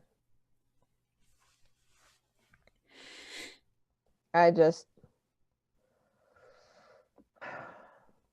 I mean, they could have done so much with that character, so much that would be interesting. You know, so much political stuff, and even though they only got half a season, they could have introduced some of it and just didn't bother because she's sexy. And I'm like, that sucks so much. Well, and it feels a little bit like almost backsliding for Whedon. That assuming if you accept Joss Whedon's reputation, which at the time he had as like being a writer and a showrunner who was better with female characters than a lot of other showrunners were at the time. Dude, I think you that can make comparison. I think you can well, and I think you can obviously. I mean, there's been a lot of sort of reassessment of that in recent years, which I think is good. But at the time, because of Buffy, you know, he was sort of perceived as like, oh, he can, you know, he's his shows are better for female characters than other people's shows, and yeah, I mean, But that's the problem is the comparison. His shows are better for female characters than other people's shows. Right. Well, And I the mean, yeah, God, that's like there saying, wasn't that's like saying, oh, well, Biden's a better choice than Trump. Well, there you're wasn't a not lot. wrong, Yeah. but you know, Well, and I think that's where a lot of the reassessment is coming from, is people are sort of pointing mhm, that out and saying, okay, maybe it was better compared to what else was on TV at the time, but you know, um, but yeah, but even so, like if you compare Buffy to, I mean, there were, I mean, there were characters on Buffy that were sort of, quote unquote sexy characters, but I don't think I don't remember like a major character on Buffy that was there just to be eye candy, you know. yeah. Um, so I don't know. Maybe because Firefly was sort of Well, Whedon's I think part of first. that also, I mean, it took a while. I mean, they started out and they were supposedly kids. That's true. Yeah, you wouldn't So, want to have like. Well, the other thing is Firefly was on Fox, which was a major network. And I believe it was Whedon's first shot at like a network show, because Buffy and Angel were on the WB that eventually became the CW, um, which was not, and really still is not, like a major network. yeah. Well, And kind of. and It's like the big three and and Fox, then and then some of Fox, the others. right? And so maybe the thought was, well, we've got to, we've got our shot at a show on a major network now, so we'll sex seat up a little. We'll give the people some eye candy to get them to tune in. That's And not that's how you end up with half a season. right. Yeah. Oh, yeah. It didn't work, and it's not an excuse. Like, it doesn't validate the choice, but maybe that was the thinking behind it. Because people need to remember, like, as popular as Buffy and Angel were, and as much as fondly as we look back on those shows, like, neither one of those shows was like a big hit. I Hmm. mean, Buffy did get 7 seasons, and Angel got 5, and that But very, on a smaller network. on smaller networks, and like neither one of them was ever, like, I don't even know if they were ever like a top 40 show, let alone certainly not a top 20 or a top 10 show. Like, they just were not, there just weren't that many people watching them. They were really popular with people of a certain age, and they were really Hmm. popular on the internet, The but in terms of demographic. like, yeah, but in terms of like a broad television audience, they just were nowhere near hit shows. And I Adam, think maybe. until she went over onto Angel and went way downhill, and oh my god, yeah, Oh, Cordelia. yeah, Charisma Yeah. Carpenter. Yeah. Well, and that's one of the things, like, um That I there's a want to there's punch Joss in the face for. well, yeah, well, I was just going to mention, because in my video that I put up earlier today, that you helped me with, Dana, that was your idea, and that you helped me write the script for. Do the thing, um do the thing. There's that references the musical episode of Buffy, and I just have a line at the beginning of that about how, Joss Whedon is problematic, and a lot of people were leaving comments saying, like, how just who didn't know the story, like, what's problematic about Joss Whedon. And there's Where lots do of we stuff. begin? There's lots of stuff. Like, well, I mean, Maybe most that could be recent. a video. That could be enough material for like a series. I know. I mean, most recently there are the stories from Ray Fisher of his behavior on the set of the reshoots for Justice League. That apparently, like, there was a terrible, like, a very toxic work environment on those reshoots, and that Joss Whedon is implicated as having contributed to that. So that's like the most recent one. But Charisma Carpenter has said that, has talked about how just absolutely horribly she was treated, Yeah. during, I think it was season 4 of Angel, when she was pregnant, Hmm. and they just, and Whedon was the top of this pyramid, like, they just were not willing to work with her at all. They felt like, and she felt like she was being punished because she was having a baby, and she was, and eventually her character was just basically completely written out of the show. Like, after she is written out in season 4, she comes back for one episode in season 5, um, which is a really good episode, but, like, that's it. Like, I mean, basically, she is, as an actor, and her character were completely tossed in the garbage And did you because hear she got about the? pregnant. Did you hear about the deal? I don't. Yeah, tell me about that. I don't know. Maybe not. She told her agent, "I won't come back if they're just going to kill me." And her agent assured her that that was not the plan. And then that's exactly what And that's they what did. that's They what brought they her did. back Yeah. to kill her off. And I'm Yep. just like, and they said, you know, if you don't, I mean, you've said that you'll do this, and if you back out now, then, you know, essentially your career is over. And so she felt like she had to do it. And I'm just almost, no, Random Geek, I'd say it's worse. It's not like because Denise Crosby, she, you know, first of all, yeah, she was planning to leave. Denise Crosby wanted to leave. Yeah. And second, like, that's after she left. She's invited back, and she stipulates, don't invite me back, just, you know, this is the one stipulation. And they screw her over on that the one thing she asks for. I'm just like, nope. So yeah. And Daryl Tetrecki, Denise Crosby wasn't fired, she chose to leave the show. Yeah, because she some other people are saying that in the chat too. Yeah, because she felt like the character wasn't. She basically felt like that there wasn't anything for her to do. It bothers me also, and we saw it in this episode, that Mal trash talks Inara. Yes. And Inara's obviously used to it, but when Jane trash talks Kaylee, he gets kicked out of dinner. Yeah. By Mal. By Mal. Yeah. And it just it really connects with what seem to be ideas about appropriate and inappropriate sexual behavior for women. And I'm not okay. It's not okay. Right. Not just I'm not okay with that, but let's be really clear.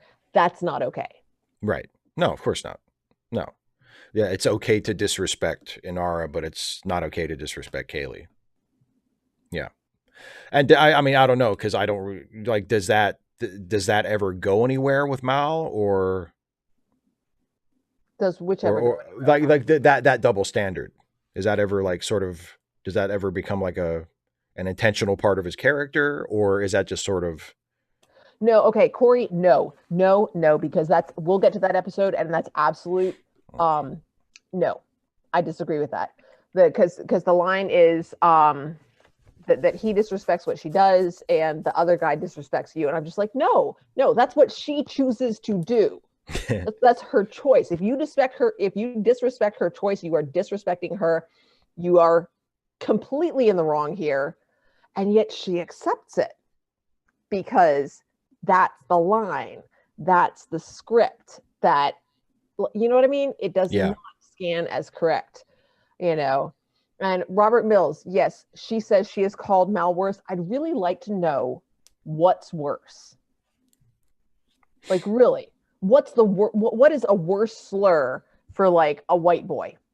Right. We don't have any slurs. Yeah, they don't exist. How could what could you? There are no slurs for us. Maybe that's why they use the Chinese. Just like, take our word for it. This is worse. No, what I called him a minute ago in Mandarin was really bad. It was really, really bad. Yeah. Yeah. And by the way, John Burns, thanks so much for all the super chats. I haven't acknowledged all of them, but I really, really appreciate it. Yeah, exactly. Opinions no one cares about. We, the white people, make the slurs. That's the problem. Yeah. I don't know that Cadfael and Shepherd Book isn't really Brother Cadfael is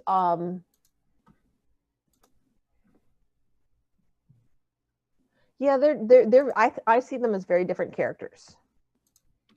Brother Cadfael is very inquisitive and curious, and Shepherd Book is trying to sort of not rock any boats or cause any waves, and he has his thing. He has his own agenda.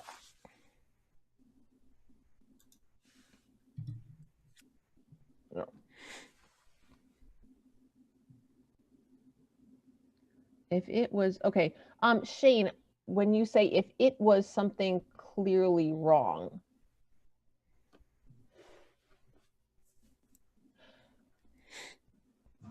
okay, so no, I'm saying if you judge someone's choice, you're judging that person. If you say, you know, you shouldn't have shot him, then you're, by judging that choice, you're saying, you know what I mean? Like when you kind of like some random, yeah. Some random geek, usually it involves feminization. Yeah, The worst thing you exactly. could say to a straight white dude. Comparing them to a woman. Um, if that makes sense.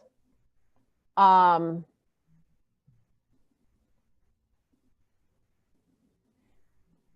and yeah, I'm calling Mal out on his hypocrisy because I think to some degree that's who we are. We are our choices. You know, we are the way we respond to our situations. That's who we are. We are our actions. I hope that makes sense. Robert, I think that's part of it. But also, I want to talk about the slur itself and the way it's used. And I'm going to try to do that without actually using it, because the way that it's used, I was thinking about this maybe it was in preparation for the live stream, knowing this was going to come up. The way it's used in a broader sense, rather than just talking about full service sex work. Specifically, we're talking about someone who gives up something that should be valued for something that is not valuable. Because in terms of the literal meaning, the reason that there is such judgment there is that the judgment is that sex is supposed to be something intimate and private and valued inherently. So you see similar judgments when people, when people sell out, when they give up on their values, often in exchange for money, but also in terms of, status or promotion. Right. That word is used because we're saying this thing has, whatever you're giving up has an inherent value, and you're giving it up for something that is transitory, or you're commodifying something that should not be a commodity. In the same way that, paying somebody to be your friend is just, no, that's that it shouldn't be. There's a sense of it shouldn't be that way, that it's morally wrong to be somebody's friend just because they're paying you, even though, like we are, that's the way our capitalist society works, is that we spend our time doing things that other people want us to do in exchange for money. So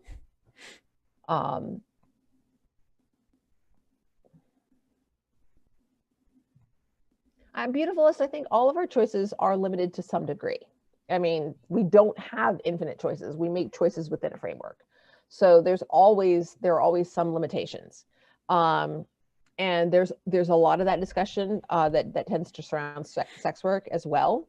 But I mean, sex work is work. And so, the commodification of our time and our skills and our abilities, applies equally well to me as a teacher.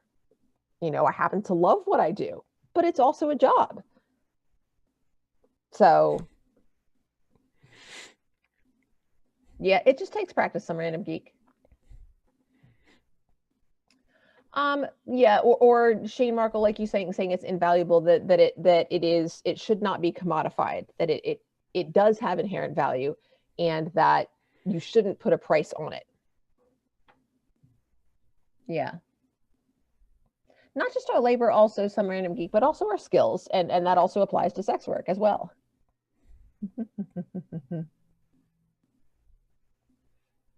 Yeah, Harry, Joss Whedon's writing across, I mean, all the way back to the early seasons of Buffy. Don't get me wrong, I love the dialogue, but it's very archetypal and stereotypical. Yeah, I've never really been a Game of Thrones fan. I mean, back to the books. I'm just like, I'm an English teacher, and like, long books intimidate me. I felt I was really proud of myself. I finished Stephen King's It this spring, I think, when maybe this summer. And I was like, it's the longest book I've ever read. And so I started going through Game of Thrones, and they started changing protagonists like every so often, and then they killed one of them off. I was like, man, this is going to be way too much work, and I stopped. Oh well. I love that we have completely different reasons for not being interested in Game of Thrones. Beautifulest one. You could say that about a lot of different types of employment, though, and for you're going to get that from you're going to get different answers from different people, because no group of people is a monolith. There's for some people that's the last option that they have. For other people, it's a career or a job that they choose. For some people it becomes a career. For some people it doesn't. And teaching can be the same way. What's that saying? Those who can do can't teach. So what a lovely phrase. What a great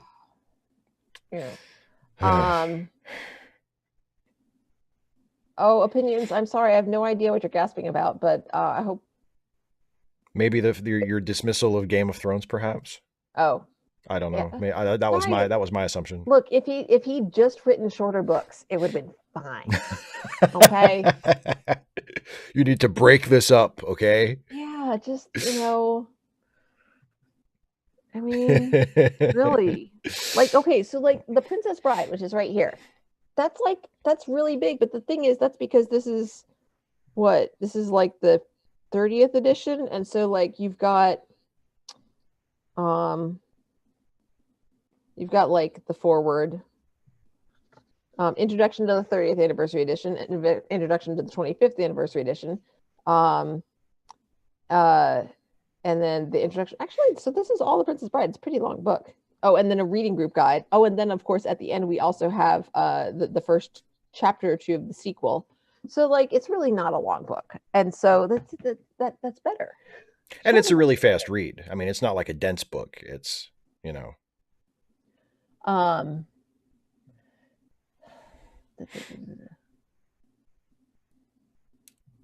Marrowcat, they do have some of that, but Respected is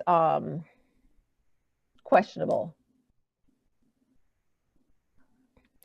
Some of the problems are grading because of the cancellation, but I think some of it, I can't help wondering if it had run longer, would the character things have gotten better, or would they have gotten worse?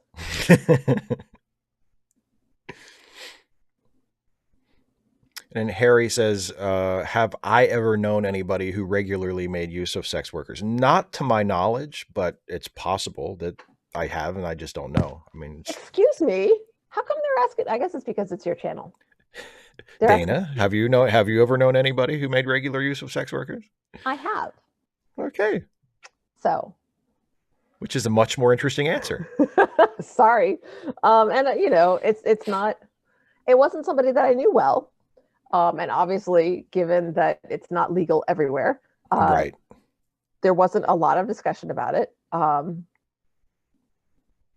Is this? I fell asleep during season 1 of Game of Thrones a lot.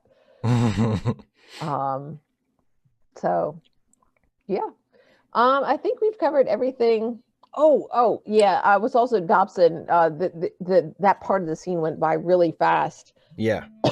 And then wanting to dump Simon, and Dobson, and I was like, I don't know. I guess they were just really desperate. But I was just thinking, I'm like, first of all, don't trust him. Second, you need the shuttle, because one's Inara's, and then you need the other one sometimes. I don't know. I was just like, yeah, no, you're really stuck. You got to run, or you're all in trouble. Yeah.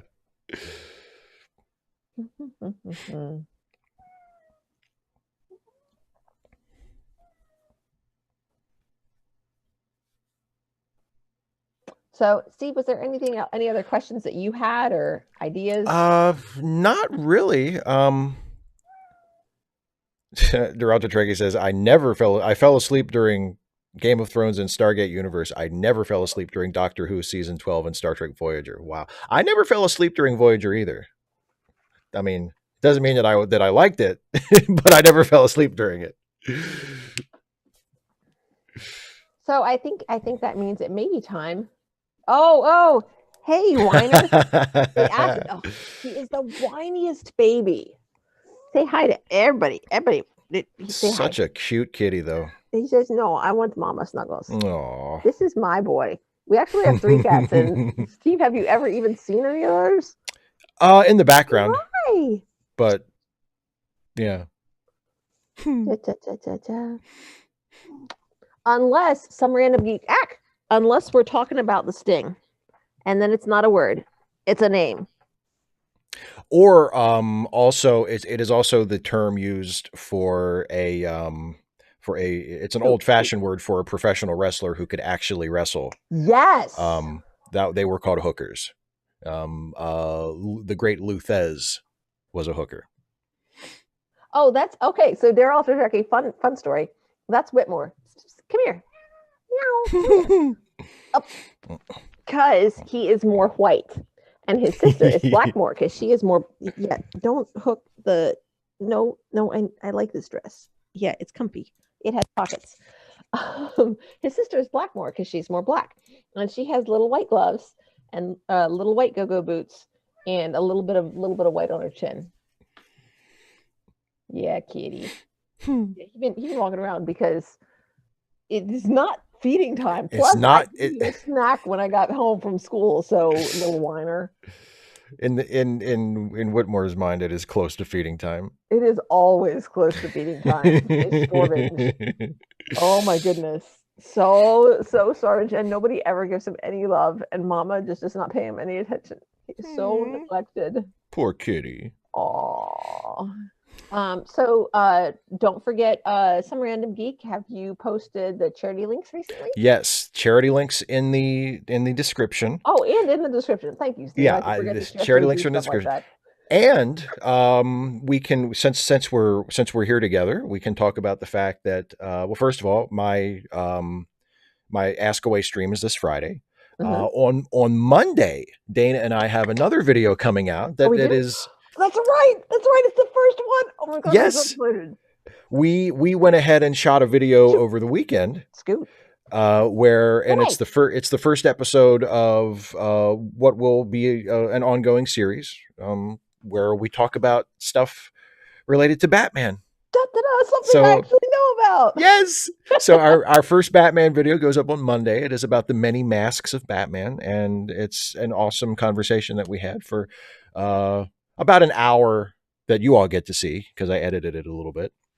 So that's going up on Monday, and then Monday night is the next edition of my new interview series, Steve's Conversation Stream, and the guest for episode 2 will be Ina, who is the host of the awesome Polite Conversations podcast, and she's also as a part of Polite Conversations, she's currently doing a mini series about her changing opinions, shall we say, of Sam Harris and of new atheism in general, called Woking Up. And we're going to talk about that. So we'll talk about that with Ina Monday night. And then, of course, a week from tonight is another episode of Trek Reluctantly, where we will finish off the first episode of Deep Space Nine. Yes. And that Wednesday is also a new Trek Actually video that will go out earlier. Yeah, which I am writing. I was going to say writing at this very moment. Clearly not. But writing. But I was working on it some today, and I will write. I will be writing it when you look over and. Exactly. I got to write some more. I've been watching you, and I will totally call you out. if I'm like not paying attention to the show. Pay attention. I mean, it's fine if you do it next week because you've already seen that one. Like if you're like working ahead on something. Oh, but I would never do that to Deep Space Nine. Fair enough. And then next Friday is chapter 2 of the Dispossessed. Yes. Oh, hi JJ. JJ is in the chat.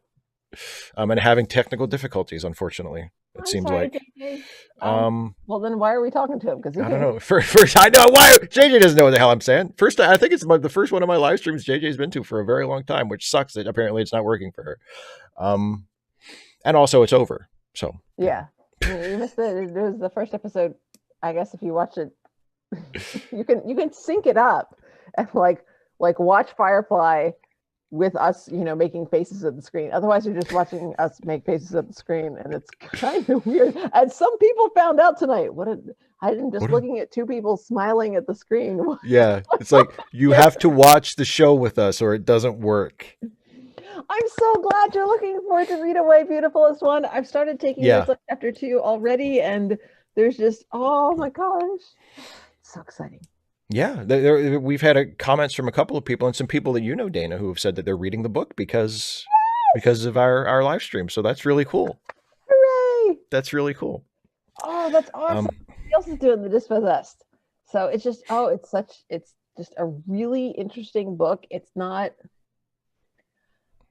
an easier read than I remember. Maybe it's because it's the second time. Maybe it's because we're only doing one chapter every 2 weeks. That definitely helps. That makes a difference. I think I can do that. Oh my I think word. I can handle that. When I was reading some stuff, and we have to do 200 pages for next week, and this was over the summer, Steve, when I wasn't actually teaching.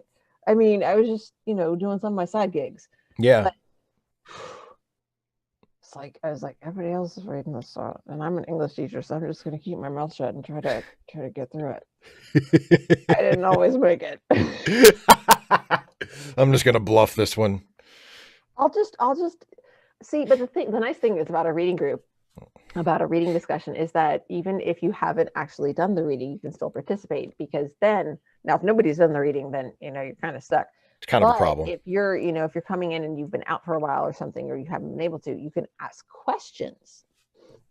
And so you can still participate in the discussion. So sometimes I ask questions. So. That it? That's all I can think of. You That's promoted your stuff, and you talked about what's coming up, and the charity links and charity links. Yep. So that's what's coming up. So we'll see you for all of those things, and we'll see you back here next week for another Trek Reluctantly with the second half of the Deep Space Nine pilot. You have no idea. That is very true. We do. We know all the tricks. English teachers know all the tricks. All right, everybody. Thanks for watching along with us, assuming that you did. It was fun. I had fun, and I hope you guys had fun too. Yes, absolutely. Yay. We'll see you next time. Have a good night, everybody.